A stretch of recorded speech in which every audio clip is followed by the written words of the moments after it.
Breakfast. The Radio Wammo Breakfast. Live from the New Scientist Labs, Janine Young. newscientist.com. Yes, a couple of stories from the New Scientist magazine, brought to you by Janine Young. Of course, newscientist.com as well. G'day there, Janine. Good morning, Wammo. Let's start off the segment by dropping some E. As you do, yes. You know, it's 7:10 in the morning for me. I can drop an E if you like. This is all in the name of medical research, of course. Psychotherapy in particular. Right. Okay. So there's been some research into MDMA, which of course is the main chemical, commonly known as ecstasy. Some interesting research that may find that there is some actual benefits.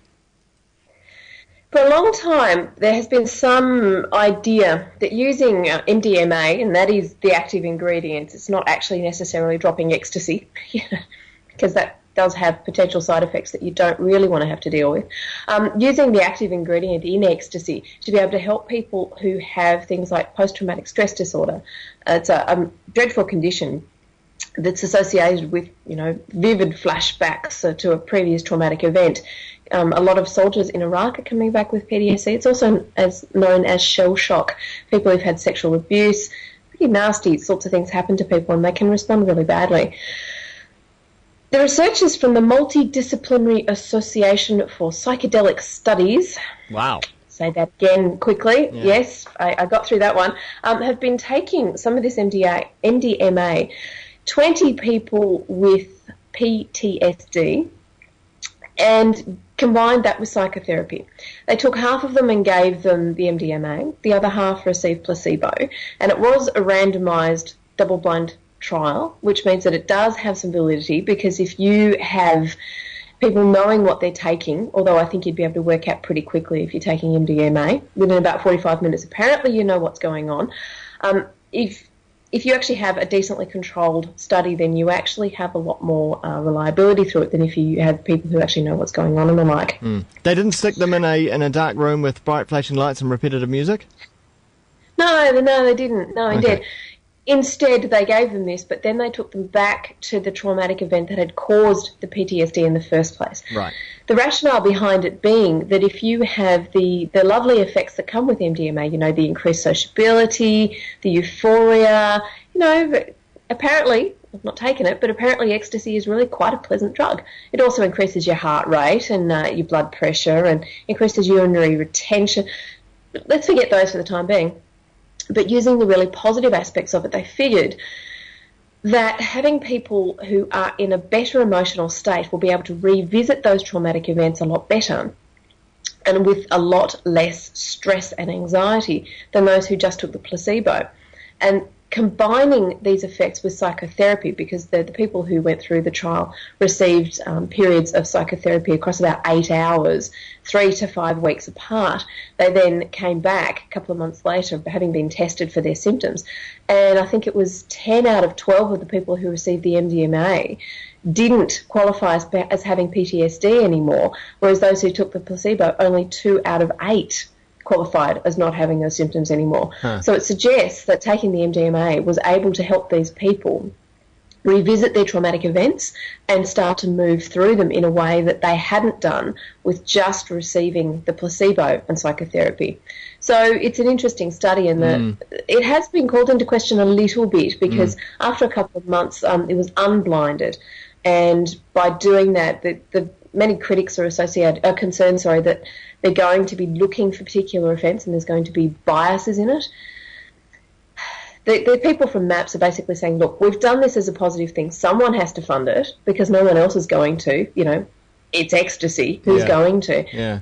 Please come along and try and validate our research. And that's what they say they're trying to do. It's an interesting study.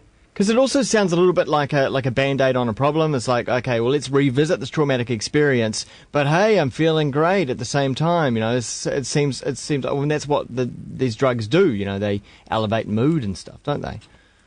Well, that's why they decided this might be a useful tactic to help these people move through and get past the PTSD, because you actually have the euphoria and the uplifted mood and the like. While you're doing this, you're more open to being able to get past the anxiety. That was the rationale, and that's what they think is happening. Because MDMA in particular causes the release of a whole bunch of neurotransmitters, serotonin, dopamine, norepinephrine. They all work together. Instead of just gently squirting these things out, the brain suddenly, spits them out in massive surges. So they think that potentially being able to use this as a way to help people be less anxious while they're going through the psychotherapy, it means that you can start remodeling brain pathways and the like, so that the memories become less vivid, and you start to see some remodeling so that you don't have the issues with decision making and other problems that are associated with PTSD. So it's a pilot study. It's a phase 2 clinical trial, so it has some.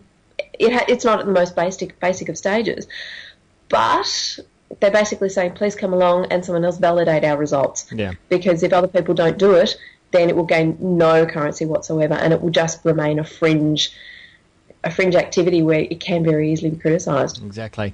Well, very interesting. We'll follow that one with interest. On to our final story regarding fishing and what overfishing is doing to the balance of the sexes in the sea.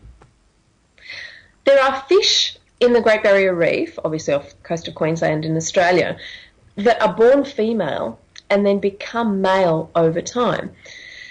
This particular cylindrical sand perch, don't ask me to say the Latin name, it's too early in the morning, they start male and then they become female, have a harem of around 5 to 10 females.